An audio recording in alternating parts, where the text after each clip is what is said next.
This week, 175 years ago, Colonel William Light this week has probably been just out there because he's been trying to find an inlet that had been described by Captain Jones, who was a whaler. You know, said there's this magnificent inlet, and there's a 16-mile creek, wasn't there, as well? It's got to be fantastic. So, but he's looking at it. He never found that, of course, because he obviously made that bit up. But he did find the port. And so Colonel Light this week has been in the port. He's also been up Sturt Creek, you know, via the Padawalunga. He's been up the Padawalunga in a small boat and out again. And on this day, 175 years ago, he's seen a storm brewing. He's down towards the Onkaparinga, thinks, oh, big storm brewing up. I'll go back up a bit further. I'll come up the Gulf a bit because there's a spot where I reckon we can weather the storm. He anchors just off Glenelg, where it is now, and it holds, and he says, that's great, that's a good spot. I'll call this Holdfast Bay. It got its name on this day 175 years ago.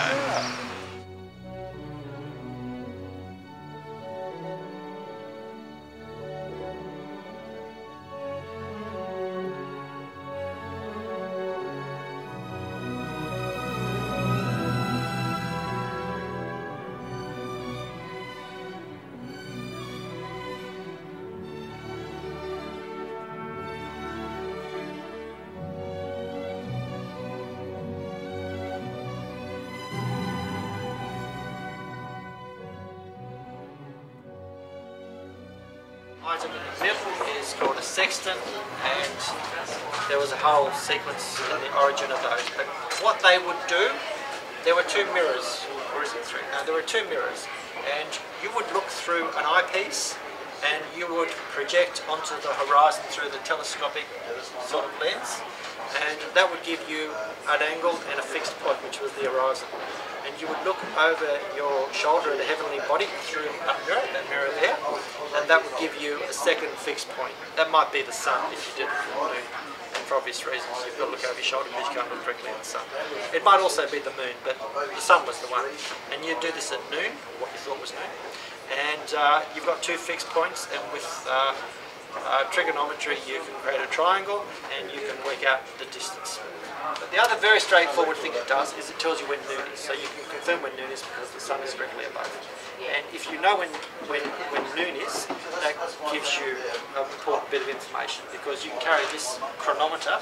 A chronometer is just a clock. It's a clock that is very well made and can keep accurate time despite the motion of the ship. And if you remember a 19th century clock, right there, the first ones were pendulums, and there were no way that they were ever going to work on a ship. That's where the ball towers came in. So, you know, we've got a ball tower at Semaphore. That's so that the ships out of anchorage can set their chronometers for the trip home. And there was one at Greenwich, and there was one in every, well, not in every port, but Greenwich still has the time ball sitting right up on the hill. If you've been to Greenwich, there's right up on the hill, there's the observatory and the time ball.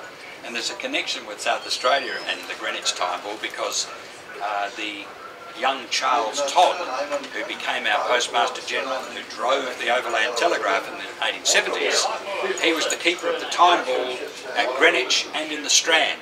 Greenwich was the real one for the ship's masters, the Strand was for gentlemen who had a watch. This is a model made in 1936, so it's for the centenary of South Australia. But there was a competition, Kevin. What was it about? The advertiser ran a competition. They published plans each week for several months, and people made models, and quite a few were made. And then they had a race at the end across the Torrens. And only one model made it across to the other side, and that's this one. And she was thought to be of Eurasian background. She was allegedly a Siamese princess, maybe of at least some sort of aristocratic blood in Siam, now Thailand. Maybe her father was Goan, possibly coming around from India. So there's a possibility that Light was a truly international citizen with a bit of Italian and a bit of Indian and a bit of Thai and a bit of English all tucked in. And if you have a look at the self-portrait now, when you next go to the art gallery, you think, yeah, I think that's right. I reckon he's Eurasian, just slightly Eurasian, slightly, yeah, and just yeah. So he was a very interesting person. He left Georgetown. He was bundled onto a ship with a friend of his who was I think aged 8. He was 5. Bundled onto a ship to go off to England to be educated. Never saw his mum and dad again. Because he went and then he never went back. He lived at a place called the Barton. That's why he called Theberton, the cottage, his cottage Theberton, and that's the town. He lived at a place called, maybe it was called Theberton over there too, with a family who looked after him. By the age of 14, he'd gone into the Navy as a junior. And so he never got back to either Georgetown or his original home. As a baby, he was born in Junk Ceylon, which is now Phuket. So what a fascinating background. Yeah. And I think, in fact, that voyage home took something like 6 months because the ship was going to China first. So you can imagine a 5-year-old on his own with just his 8-year-old mate on board a ship for 6 months. And he ended up, and indeed the exotic nature of his past goes on and on, because he ended up as a reconnaissance artist. He's a very good artist. I'll show you some of his drawings later when we have a cup of tea together. And he was a reconnaissance artist in the Spanish War. That's why we've got the Barossa, because he named it after the Barossa Hills. And they spelled it wrong, so we got it to be Barossa.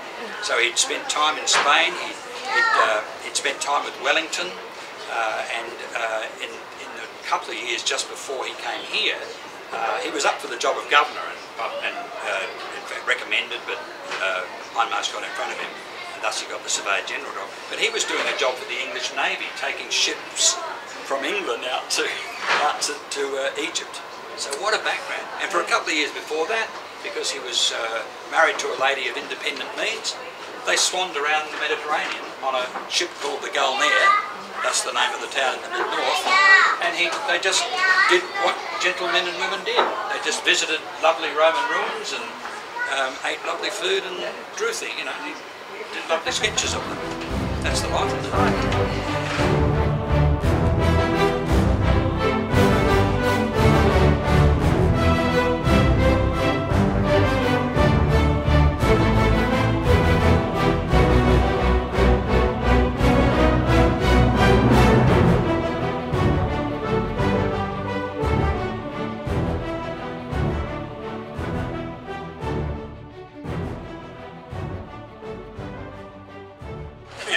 What is happening? Well, we've got a couple of young fans here. What's your name? Mitchell. And Tyson. And Tyson, and they want my autograph. Actually, they think I'm Rolf Harris, but you can't have Fans that don't have grey hair. No, they're quite young, aren't they? How much did you have to pay, Pete? Oh, I said $5. Yeah.